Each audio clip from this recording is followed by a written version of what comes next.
Bienvenue sur Horizon Historique sur YouTube, la chaîne qui fait revivre les personnages les plus marquants de l'histoire en moins de 5 minutes.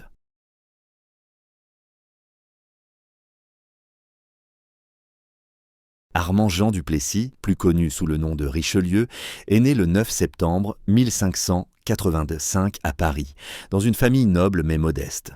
Son père, François du Plessis, était un officier supérieur au service du roi Henri III, et sa mère, Suzanne de la Porte, était issue d'une famille de magistrats respectés. Dès son plus jeune âge, Armand montre des signes d'une intelligence vive et d'une ambition peu commune.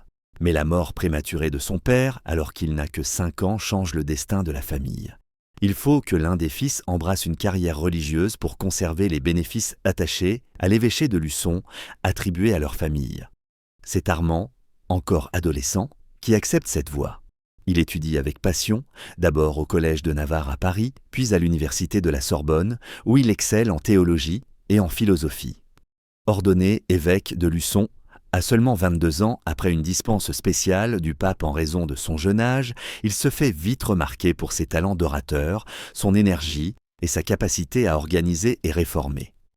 Il modernise son diocèse, renforce l'éducation religieuse et lutte contre la corruption du clergé local. Mais Richelieu n'est pas un simple homme d'église. Il a un esprit politique aiguisé et un immense désir de servir la France.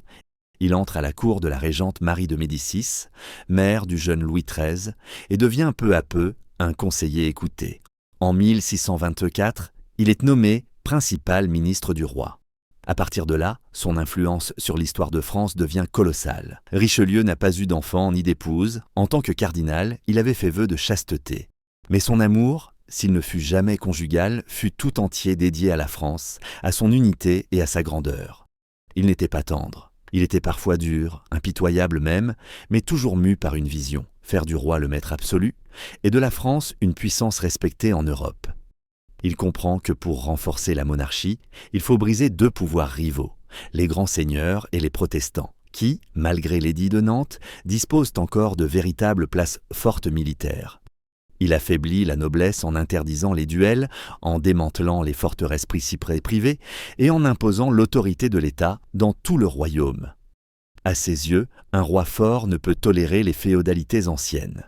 Il met en place un réseau d'intendants, des fonctionnaires royaux, qui remplacent progressivement les seigneurs dans les provinces. C'est la naissance d'un État centralisé. Face aux protestants, il ne remet pas en cause leur liberté de conscience, mais il leur retire toute puissance militaire. Le siège de La Rochelle, en 1627 à 1628, reste l'un des épisodes les plus marquants de son ministère.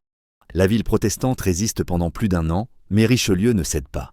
Il dirige lui-même le siège, bâtit des digues pour affamer la ville et finit par la faire capituler. Cela marque la fin de la menace intérieure contre l'unité du royaume. Mais Richelieu n'est pas seulement un homme d'ordre, il est aussi un diplomate visionnaire. Il engage la France dans la guerre de 30 ans, un conflit européen majeur pour affaiblir les Habsbourg d'Autriche et d'Espagne, 2 puissances catholiques pourtant alliées par la foi.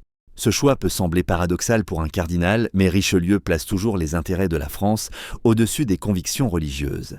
Il dit lui-même « L'intérêt de l'État est la loi suprême ». Grâce à cette politique étrangère habile, la France sort renforcée de la guerre, prête à devenir la première puissance d'Europe sous Louis XIV. Il est aussi un bâtisseur d'institutions. En 1635, il fonde l'Académie française, chargée de veiller sur la langue et la culture française. Ce geste, qui peut sembler secondaire à côté de ses grandes actions politiques, montre combien il tenait à la grandeur intellectuelle de la nation. Il voulait que la France brille non seulement par ses armes, mais aussi par ses idées. Richelieu était craint, parfois haï. On le surnommait « l'éminence rouge », à cause de sa robe de cardinal et de sa redoutable efficacité. Il avait un réseau d'espions, faisait enfermer ou exécuter ses ennemis, comme le maréchal de Marillac ou Cinq-Mars, favori du roi. Il écrivait lui-même « Qui n'a point d'ennemi n'a point de mérite ». Pourtant, même ses adversaires reconnaissaient sa grandeur.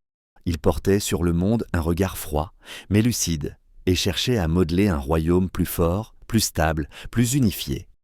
Il meurt le 4 décembre 1642 à Paris, après avoir remis sa charge entre les mains de son successeur, le cardinal Mazarin. Louis XIII, silencieux et austère, verse des larmes. Il sait que sans Richelieu, son règne n'aurait pas eu la même solidité. Richelieu est inhumé dans la chapelle de la Sorbonne qu'il avait fait restaurer. Son tombeau y est encore visible, majestueux, à l'image de l'homme qu'il fut. Ce que l'on retient de Richelieu aujourd'hui, c'est d'abord l'architecte de la monarchie absolue. Sans lui, Louis XIV n'aurait peut-être jamais pu dire « l'État, c'est moi ». C'est aussi un homme d'action et de pensée, un visionnaire parfois cruel mais toujours cohérent. Il nous enseigne que gouverner demande du courage, de la persévérance et une vision claire du bien commun. Et s'il fallait retenir une phrase pour résumer sa vie, ce serait peut-être celle-ci qu'il aurait pu méditer dans les heures calmes. Les hommes meurent, les institutions demeurent. Car Richelieu, en construisant un État fort, a laissé une empreinte qui a survécu bien au-delà de sa propre existence. Dans les livres, sur les bancs des écoles ou dans les débats d'aujourd'hui, son nom continue d'évoquer le pouvoir, la stratégie, mais aussi l'idée que la grandeur d'un pays repose autant sur sa sagesse que sur son autorité. C'est là, peut-être, que réside sa plus grande leçon. Tu veux encore plus d'histoires incroyables? Alors like la vidéo et abonne-toi pour ne rien rater.